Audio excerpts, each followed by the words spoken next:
Benchmark indices failed to hold on to intraday gains in a volatile session despite strength across global markets amid easing Russia-Ukraine tensions.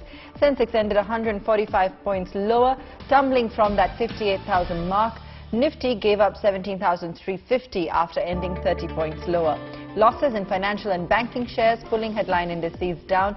Nifty Bank slipped below 38,000 with Nifty PSU Bank as the top losing index today.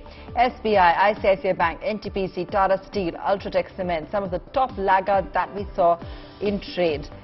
Gains in oil and gas and pharma shares lending some support to the markets. Divi's Labs, ONGC, Adani Ports, IOC and HDFC Life among the gainers today. Post a tepid response to its IPO, Vedant Fashions made a decent debut on Dalal Street. The shares of Vedant Fashions, which owns ethnic wear brand Manyavar, debuted on a positive note, listing at a premium of over 8% from the issue price of 866 rupees. The listing was on expected lines given the response to its IPO, expensive valuations, the complete offer for sale issue and the market volatility. The company raised close to 3,150 crore rupees through its public issue. The public offer had seen a total subscription of 2.57 times, with qualified institutional buyers lending maximum support. However, there was muted demand from non-institutional investors and retail investors.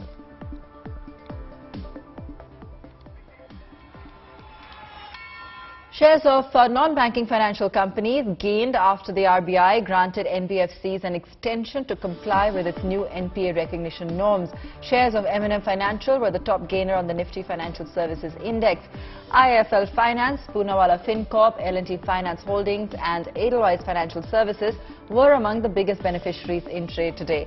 The Reserve Bank of India yesterday had extended the timeline by 6 months for NBFCs to adhere to the new NPA recognition norms.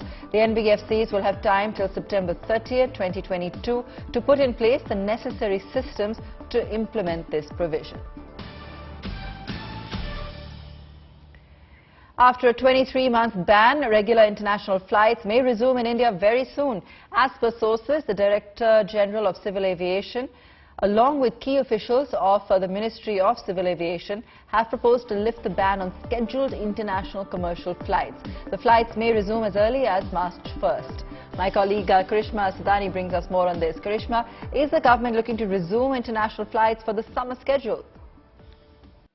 Well, right. That is the internal talk that is going around, but a final decision is yet to be taken up. In fact, government sources tell us that the Ministry of Civil Aviation and DGCA have discussed this matter with the Health Ministry officials. It's been almost 2 years, you see. It was in March 2020, on the onset of pandemic, that international flights were suspended and the ban has been extended quite a lot of times, despite seeing revival of travel, and that is because of the various kinds and variants of COVID that was spread in last few months, in fact 2 years.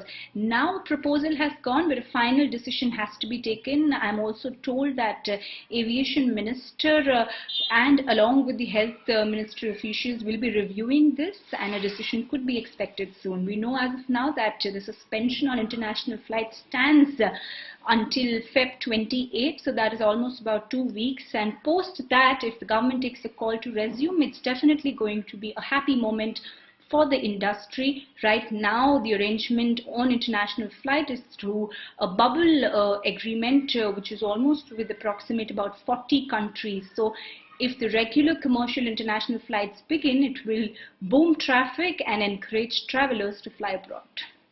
Right, Karishma. Thanks so much for joining us with that.